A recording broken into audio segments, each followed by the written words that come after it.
Well, the weekend is all craziness for me to review a lot of wrestling for all of you. So I'm not gonna be reviewing like past events like from months ago today. Well, right now the only thing I'm going to review is the latest ChocoPro event, number 166. With they had just two matches. Also, we got GCW's yesterday's event, which was Bloodsport 7, which I'm really excited to review because I love Bloodsport, the Bloodsport stuff. They're really amazing to watch. Also, we got AEW Dynamite, which is the last one for this Saturday, since they're going back to Wednesdays this coming Wednesday. And of course, we got New Japan Strong for the Anthem Attack. There's still some match gonna be taking places, but also if I do have time. You see, I haven't seen it yet, but I'm planning to watch it. I'm talking about the latest show by Impact Wrestling, which is Bound for Glory. So if I haven't seen that one yet, I apologize. I might put that in the following day. But if I have time today on this episode for all of you, I will review that and edit it. So that's a 50-50 chance right now for all of you. So let's get started with another episode of Deleted Wrestle Zone.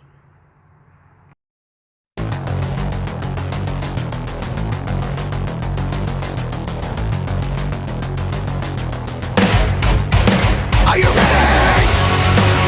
Get up, get up! Get up, get up! Get up, get up! Get up, get up!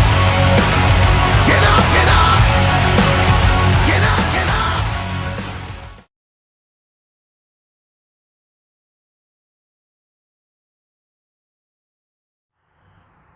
Welcome everybody to Deleted Wrestle Zone. All things that it's pro wrestling with AEW, NXT, New Japan Pro Wrestling, Impact Wrestling, the National Wrestling Alliance, various promotions, wrestlers, matches, and championships. I am your host, J-Rod here. So let's begin with the latest ChocoPro event, number 166. Just to keep a note on this, our little apple goblin, Mei Suruga, is not in this one, which I know some of you probably might enjoy seeing her. But no. So far, the only two matches have been booked, and there was a special announcement that Masa actually put out at the end of the show. I will get to that as well. But right now, let's get to the first match, which is a rare mix of tag teaming. On one corner, we have, of course, Takanashi teaming with Hagane Shinoi, who, in fact, we all know he and his fellow Egg Tart tag team partner Chiko Ishikawa is set to face the Best Bros for the tag titles. And the opposite side of them, we have, of course, what's his name again? Sawazdi Kamen teaming with one half of the Best Bros and the other half of the Asian Dream Tag Team Champion, Balianaki. Now, this was a very interesting matchup because, Balianaki he always says that there's always rareness when it comes to who they team up with. Mostly we've seen Valiant team up with, of course, with Mei Suruga majority of the time, even though he knows that he can't stand her evil ways. But the match was good, especially if you can tell in the intensity between both Valiant and Hagane, as they are set to face the Best Bros for the tag titles. But it was, in fact, Hagane who put Sawazde in submission, forcing him to tap out, and that kind of put the Best Bros on notice, saying that the Egg Tarts are, in fact, right behind them, and they could potentially dethrone them. And, of course, if you guys must know, Chiko Ishikawa was the referee of that match. So you're probably saying, did she help cheat? No, she called it right straight in the middle in case you need to ask. Now, our next match is a singles match, which is the last one of the night. It was Chiko Ishikawa taking on the Tropic Wild herself, Yuna Mizumori. Now, normally when I see Yuna Mizumori coming out of her entrance, she's always cheerful. She's always happy, singing, dancing. but not this time. I think right now she is being 100% focused for the opportunity for the number one contendership for whoever's going to challenge for the Super Asia Championship, which Minoru Fujita has in his possession. So this was like more what I seen with Yuna. She is more serious. Now with Chi, on the other hand, she's all energy. There's no denying about that. But from what I can see, she is determined to pick up a victory. Now she has picked up victories here and there. It's not like not a big deal. But it does become a big deal if something happened. But it did show how she is determined to get a win, this regardless of what goes on with her. But however, Yuna Mizumura pulled off that Superman move that Colt Cabana does in the past, and allowing herself to win the victory. But however, she is not happy that she lost in certain aspect. Now let's get to the Janken tournament. This was a very interesting thing with the Janken tournament. There was a bye with Masa since not a lot of people was there, but I was surprised to the final. Somehow, she ended up facing Masa, and I was hoping for Chi to win, but nope. Masa Takanashi won the piece of chocolate and kind of upsets her. But however, she is set. Now it's been revealed for the upcoming match she has for the following day. She's going to face Mei Shiruga. So this is going to be an interesting matchup. Trust me. Now, the big news that came from Masa, apparently there's been a situation. Well, not a big situation. Due to scheduling conflict, Masa was able to talk to Minoru Fujita, the current Super Asia champion. Masa said that instead of having a number one contendership, it's going to be a shot of the interim Super Asia champ. If you guys don't know what that means, it means there's going to be another championship built for the interim, because as you know, Minoru Fujita, he is not a full-time member of the roster in Gatsubu, but basically this is going to be something that will be established.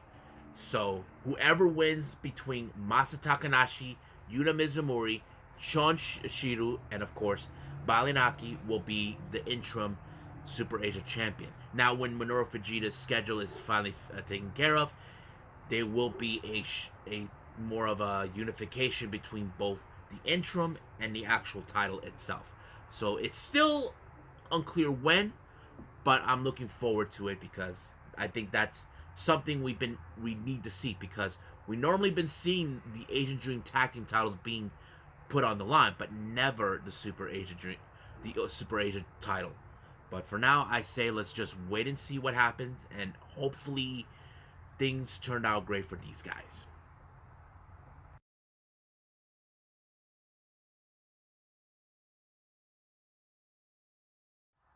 Okie dokie.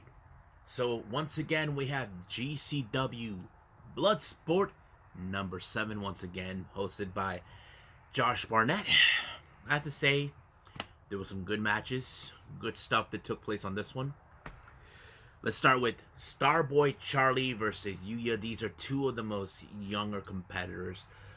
To be honest with you, I never pictured Starboy Charlie getting himself involved in the blood sport matches, but I feel maybe, Chris Dickinson might have convinced him to give it a shot.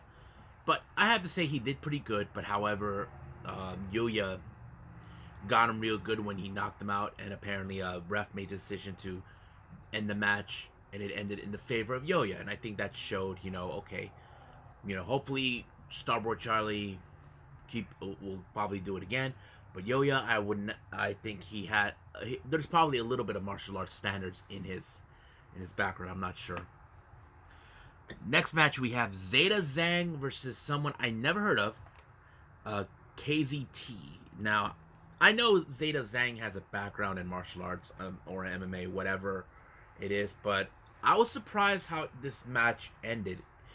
She had like some sort of like a crucifix or something But apparently, whatever KZT was trying to do, um, Zeta Zhang actually just knocked her out, like trying to bang her head, and that's when she lost conscious or whatever. The ref called the match, saying it's over right there, and allowed Zeta Zhang to win. You know, it's great to see her. You know, Zeta Zhang in GCW and also somewhere around. Next match, Royce Isaacs versus the Rhino himself, Clark Connors. It was a pretty good, decent match, even though these two guys met before in New Japan Strong. But I have to say, I was surprised that that Clark Connors was able to pull it off, because I felt like Royce Isaacs had the much better experience than Clark Connors. But when Clark Connors applied the rear naked chokehold, it kind of put him like in a better maneuver, allowing for him to win. I'm like, bit of surprise, but I think it was pretty good. Next match we have Eric Hammer versus Bad Dude Tito. Now I don't recall if I ever met Eric Hammer. If you guys know who he is, just leave a comment down below, because I don't know who he is. It was a pretty good match. I think it was good. There was a moment where Tito was outside the ring trying to take a breather, but it didn't help. But I think the best moment was how this match ended. That Hammer put Tito in some sort of like a hoverboard lock, you know, like the arm in the back, something that Kushida would do, but it did force Tito to tap out, allowing for Hammer to win. Next up, we have Marina Schaefer. If you guys remember her, she was part of the MMA Four Horsemen with Shayna Baszler, Ronda Rousey, and I forgot Jessica Dukes or whatever her name is. I don't know, but anyway, this is her first time. This is the first time I've seen her in months, ever since she got released. Taking on Masha Slamovich. I have to say, this is Marina's wheelhouse. I feel like she fit in the mold in this one, and of course, I loved how she put Slamovich in a tiger submission, like a triangle submission move. You know, the one where they got their legs around your neck, along with your arm, trying to. That was a pretty sweet moment to see her pull up. I feel like this was her wheelhouse to be in, you know. So when she won the match, however, she got visited by Zeta Lang. I don't know if Zeta Lang is issuing a challenge to her, possibly in the next Bloodsport event. I wouldn't know, but I would love to see that, you know, because probably people would say Marina's gonna kill you to Zeta, possibly, but it would be a good match. It's still not confirmed yet, but we'll stay on top of that as soon as possible. Next match is Calvin Tankman versus JR Kratos. I have to say, awesome match, because you got two big dudes, heavyweight dudes, but I think they are both great in their size. You know, they can move fast in their size. I was like a bit biased, like, whoa.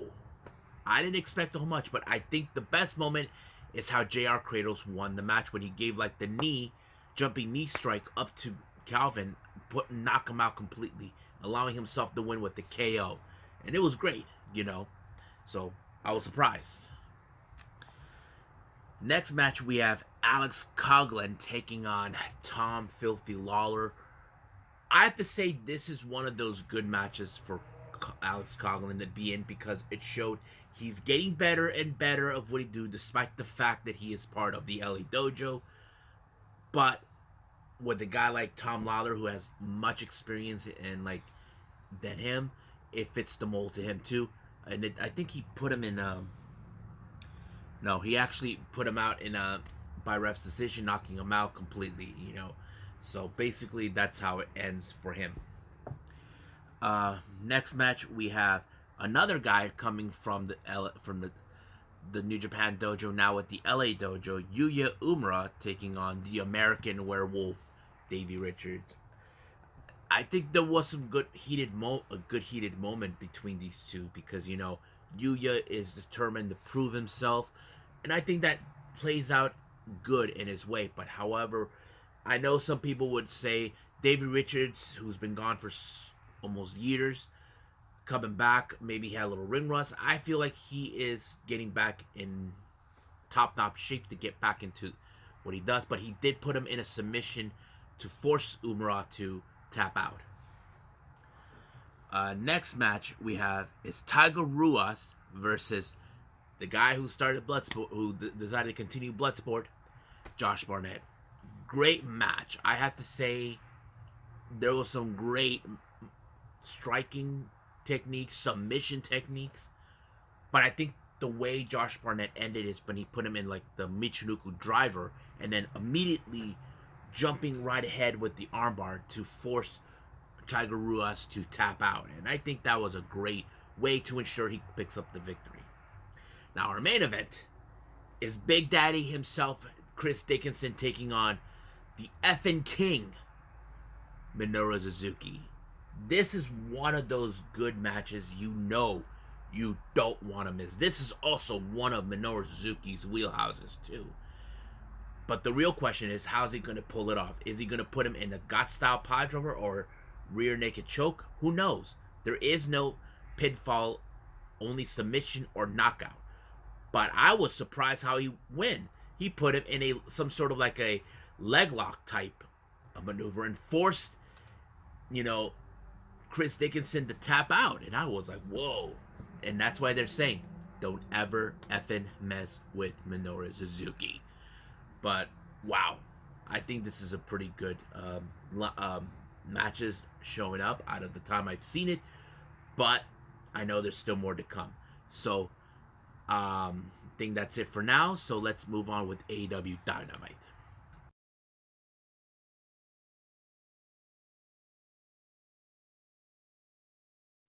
Okay, so this is AEW's last Saturday before going back to Wednesday. A lot of great things, but at the same time, we got eliminators taking place in this entire for the TBS and of course the AEW World Championship. So I can't believe what's going to happen, but let's talk about what really happened on tonight's AEW Dynamite.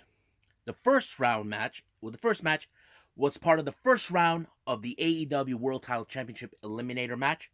We have the American Dragon, Bryan Danielson, and of course, the Natural Dustin Rhodes.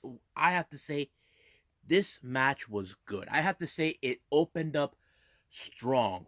Now, sometimes it's hard to open up a good show, but seeing this how it opened, it was so good. I think it was really a good opening. I think it was fun, and I think many people were like really enjoying a good match. But one thing I did enjoy is how you can see how Daniel Bryan is determined to win. Now, I know he could be the fan favorite, but I think that's what really happened until he applied it, won the match completely, allowing himself to advance in the next round. And I think he was a good match. But at the same time, what we did not know, I'm going to point this out, we had a special guest watching the show. Former WWE Cruiserweight Champion, Tony Nese. I was surprised he was there. I didn't expect him to be there. But at the same time, it was great to see him. Now, it's still unclear if AEW has any interest in him. If they do, I say AEW sign him. Now, the Elite had a little video package that they sent. They want to send Kenny Omega mostly send a clear message to Hangman, just telling him how he's going to fail in Full Gear. So practically, I know many fans have saying we want to see Hangman Page win the AEW World Title. I mean, that is something we definitely need to see. And if it does happen, then, we'll be there to see it. Because here's what you remember. If you follow history, it was in the AEW World Title Eliminator where Hangman lost to Kenny. Now, what if history changes and shows Hangman wins? Basically, he breaks a loss that he had with Kenny before. And that would change things. But we'll just wait and see when that happens. Now, as you know, the rivalry with FTR and the Lucha Brothers is now escalating. Now that the FTR has the AAA tag team titles, they feel they need more. They want it now to take back the AEW World Tag Team titles from the Lucha Brothers. And because of what happened, Penta said he's out for revenge and all of that. So basically, this is going to be one interesting rivalry we definitely got to see. Now, we were supposed to get an update by Sting during interview with Tony Schiavone, but MJF comes out saying that he's never coming back.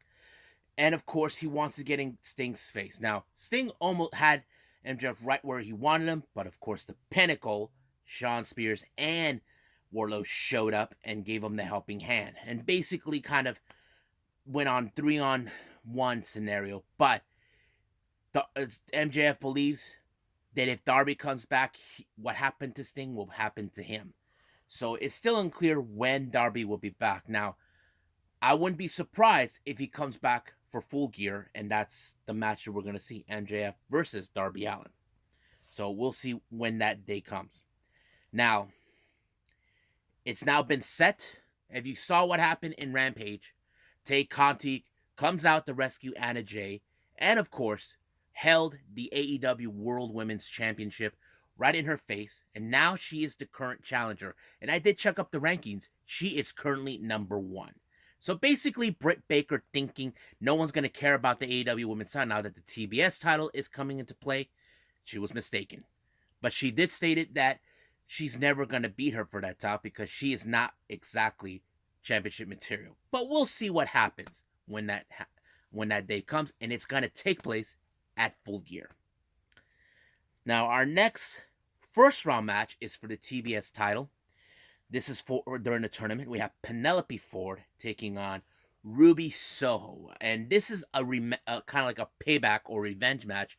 If you guys recall, not too long ago, Penelope Ford whacked Ruby Soho with the brass knuckles and getting away with it. But of course, the bunny shows up, hopping around, thinking she had everything under control. She even tossed the brass, but apparently, the ref saw it, prevented Penelope Ford to use it, but it did allow for Ruby Soho to pick up the victory and advance. So that means her opponent she's going to face is one of the 4 wrestlers in the first round buys, and that will be Chris Statlander.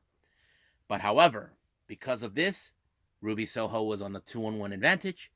But however, she did have a little helping hand, which is the bunny's opponent in the eliminator is, of course, Red Velvet. So basically, we already know that's what's going to happen for them. Now, MJF was about to give another video where he's talking about Darby, but he was with Spears. But Wardlow seems like he's not happy for what happened last time. Now, if you guys remember, MJF was talking negative things about Darby, and of course, when Sting showed up with the bat, he whacked Wardlow and he hightailed. So basically, it was more like MJF is trying to cover his own ass, like trying to reason with them why he did it. But sooner or later, Wardlow's gonna snap. Trust me, that's always one of those days. Sooner or later, Wardlow's gonna lose it. Now, our next match is Bobby Fish, the infamous Bobby Fish, taking on Anthony Green. I think this one was showcasing more about who Bobby Fish is. He's a great competitor. We all know his history with Red Dragon and, of course, Undisputed Era. And the way he actually finished off Anthony Green with the spinning heel kick right into his face, knocking him out. But however, at the post-match, he was about to beat up Anthony Green even more. Even though he won the match, he decided to beat him up some more. But he was rescued by none other than CM Punk. And now it's been confirmed it's going to be CM Punk versus Bobby Fish. Is it Rampage or Dynamite? I don't know which one, but that's going to be one hell of a match to watch. Now, in recent time, we have seen Leo Rush saying that he sees good things in Dante Martin. But however, what we do see is that he set up in the match with the Seidel brothers. Now, this is the one thing that Dante cannot do.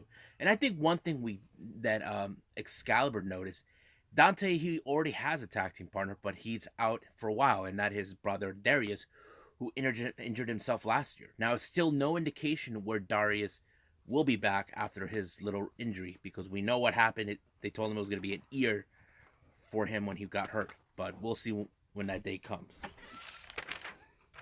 Now, our next first round AEW World Title Eliminator, we have Lance Archer and Eddie Kingston. Now, if you all recall, these guys hate each other completely. This dates back last year. If you guys remember, Eddie Kingston made that claim that he never was eliminated, but even though Lance Archer won, that's how it ended in this rivalry. But the match had to be cut sooner because if you did saw what happened, looks like how do I say? Lance Archer pulled off a moonsault. Now, I want to say this, I don't know anything about jumping off a ring, but do we really think that was necessary for a guy of his size to do that? I mean, it's not easy for unless if you have like guys who are really that big and athletic, But for him to do a moonsault, but it looks like he landed it wrong, and I think they had no other choice but to cut it sooner, allowing for Kingston to win. But of course, the win is a win. But we'll see how that goes. Now, Lambert once again with the men of the year, Scorpio Sky and Ethan Page, talking about how they defeated Inner Circle, how they suck, even though they're in Florida, their hometown, the American Top Team's town. Sammy shows up to tell him to shut up. And of course, he wanted to know what is the stipulation that Lambert has. His stipulation is that he wants Sammy to put his TNT title on the line against Ethan Page. If Sammy Guevara loses his match, then of course he has to leave the Inner Circle forever. However, Sammy came up with his own stipulation. If he beats him, he gets to pick 3 of the American Top Team fighters in that 10-man tag match that will happen in Full Gear. So basically, that's the whole thing. But however, they wanted to give both Sky and Page want to give him a whoop ass. They try to get into his face, but here comes the Inner Circle giving him the help he can. Even though Jericho is not around, we all know where he is. He's at the cruise. But hopefully, when he gets back, that whole thing we'll see where that's going to go to.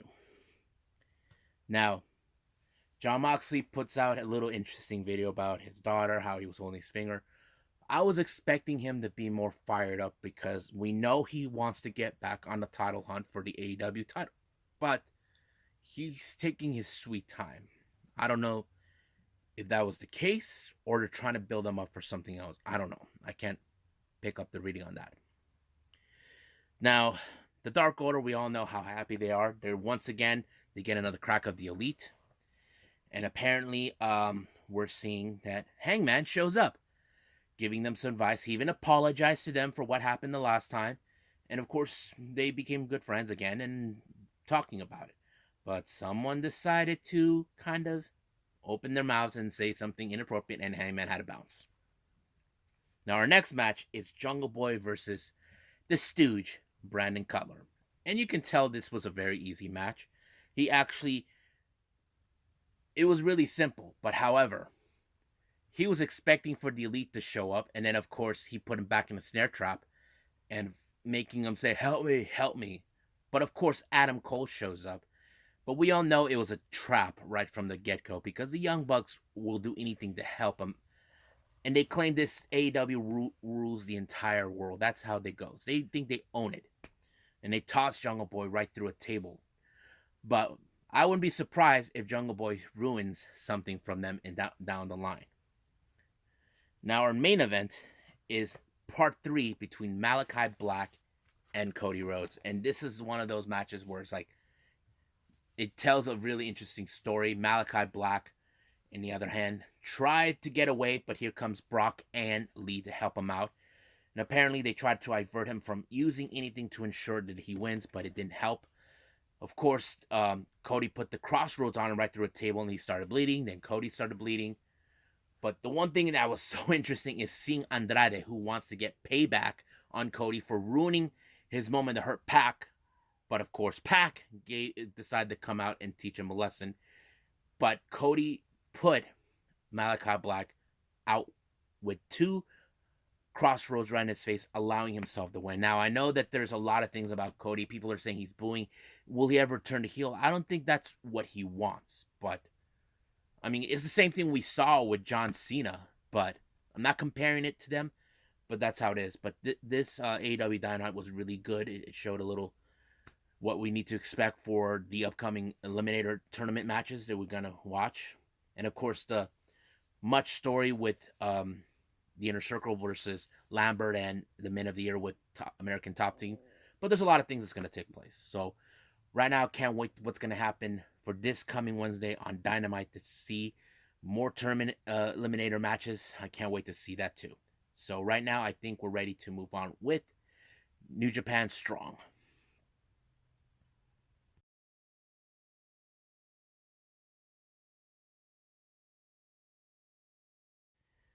Okay, so we got New Japan Strong with more on Autumn Attack.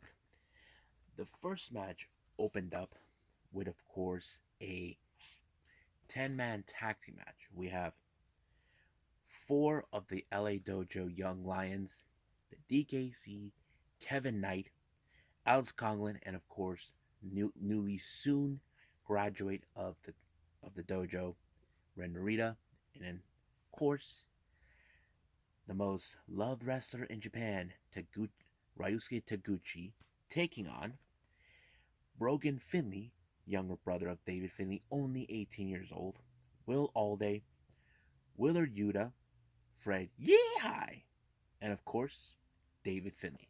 Now, this was a very unusual match to see four young lions in the same with a veteran. But however, I think this showed a learning curve.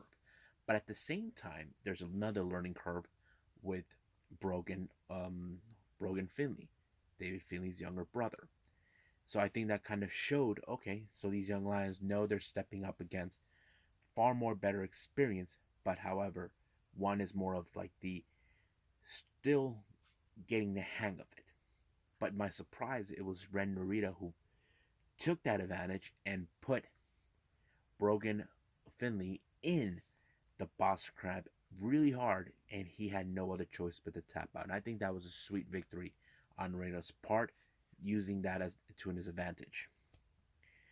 Our next match is a tag team match. We have the Bullet Club, Chris Bay and El Fantasmo taking on Chris Dickinson and, of course, the IWGP Junior Heavyweight Champion Robbie Eagles. And I think there's a lot of people say, will this combination of tag team between Dickinson and Eagles would work?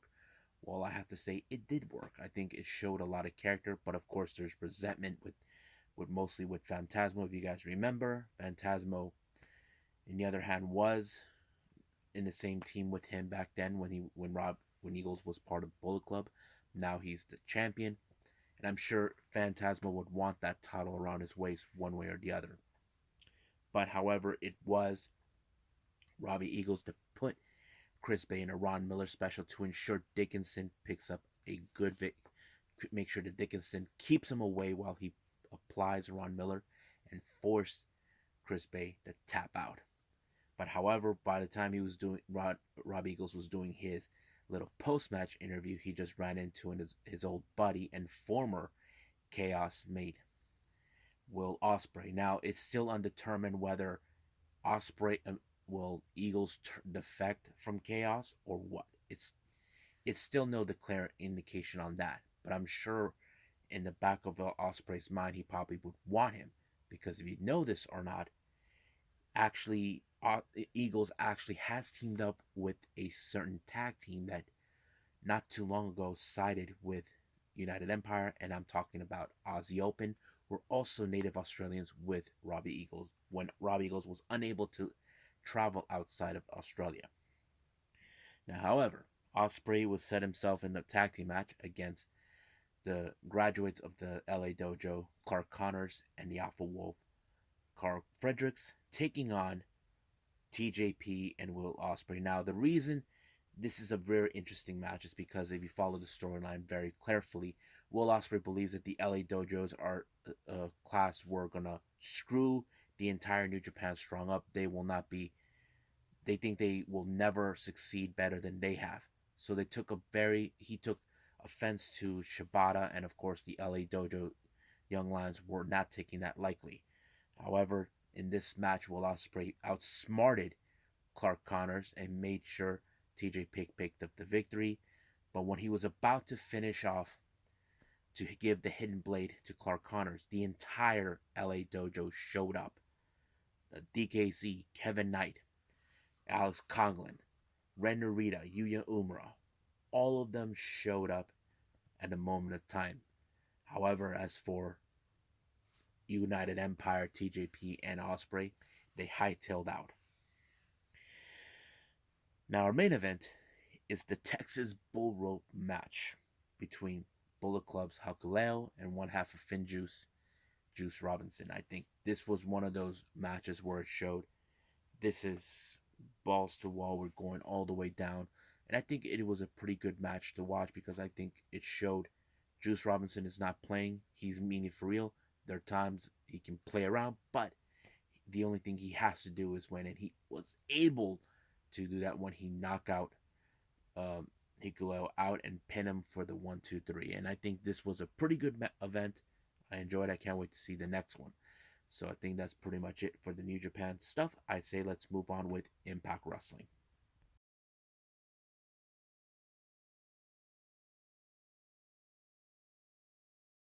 Okay, the last thing I'm going to review, and I said there was a 50-50 chance I may do it, Impact Wrestling's Bound for Glory. Now, there were two matches I didn't get to see because I don't know they were part of the pre-show.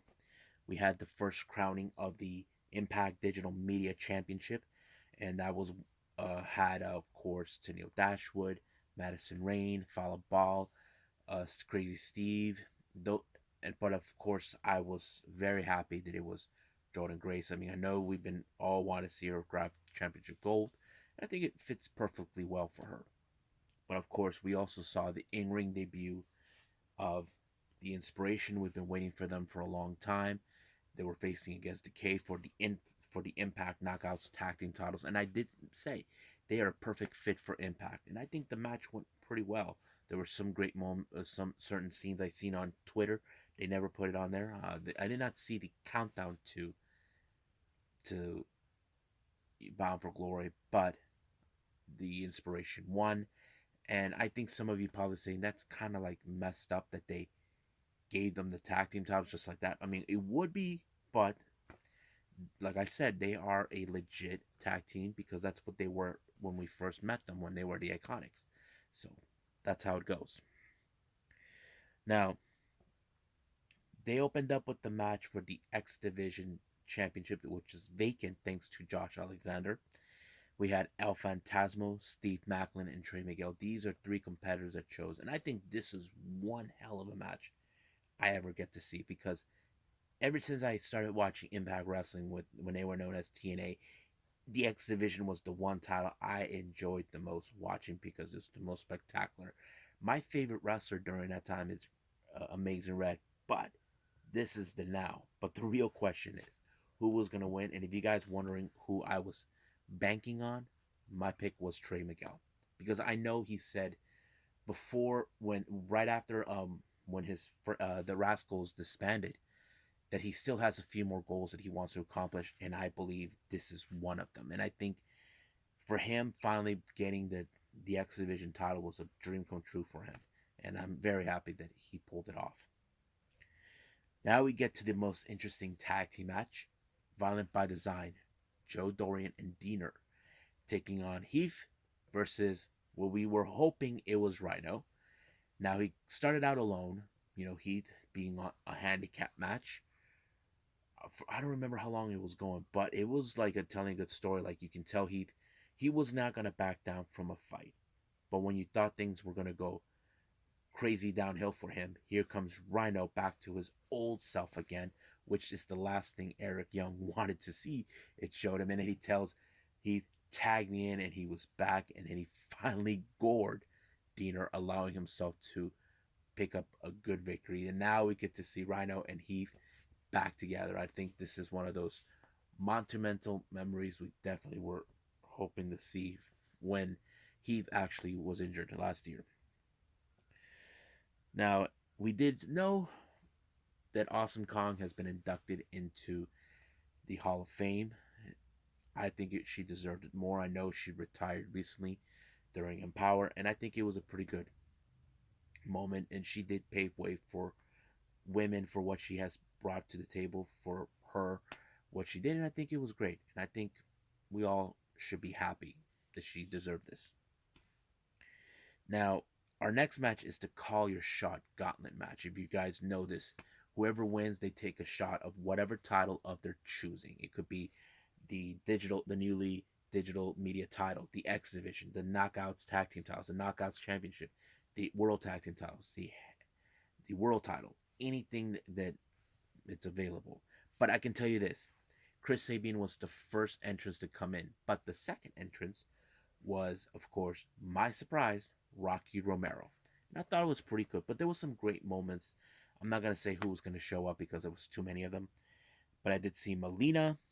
And if you guys were WCW fans back in the day, we just saw the return of the Demon. Yes, if you guys remember, the Demon was the guy who dressed up like Gene Simmons. This was a wrestler that was introduced back in WCW by the one of the most infamous and one of the best rock bands of all time. I'm talking about Kiss. So yeah, he showed up. But I think my favorite moment is when I saw Eddie Edwards and his wife Alicia kendo stick Moose, and I think that was a great moment. But however, things ended when Morrissey showed up. But I was really surprised that somehow Moose was the one. I think many fans were expecting him to win because I think it showed Moose deserved it more because we know one of his goals is to become world champion. I know he's been ever since he had that TNA World Heavyweight title saying that he's the real champion, but now he's going to aim higher. Now our next match is for the Impact World Tag Team titles between Bullet Club, Chris Bay, Hucky Low versus Finn Juice, Finley, and Juice Robinson versus the Good Brothers. I think this was a pretty interesting match because you can tell that everybody wants the Good Brothers want to retain proclaim themselves as one of the best tag teams in the world. And of course, however, Carl Anderson sneaked up the tag in silence when he tapped Juice Robinson when he applied the splash, and then boom, it was already over right there. And I think no one expected. I don't think both Bullet Club or Finn Juice expected that. So sooner or later, there's going to be hell to pay. Now our next match is the Impact Knockouts title between Mickey James and Deonna Purrazzo. This was a interesting story, as you know. Deonna felt disrespected by Mickey James interrupting her at her victory not too long ago, and then she tries to prove that she is nowhere near close. But every move, that Deonna Purrazzo tried to pull, it didn't work. Like either she kicked out or she found to reach the ropes, everything. And same thing with Mickey. But I think no one would expect it. Mickey somehow was able to prove she can still win a championship despite the fact that she hasn't won one in years with Impact Wrestling. And she did when she pulled off her infamous DDT, which was great. Now, our main event is the Impact World Championship between Christian Cage and challenger Josh Alexander. Great match.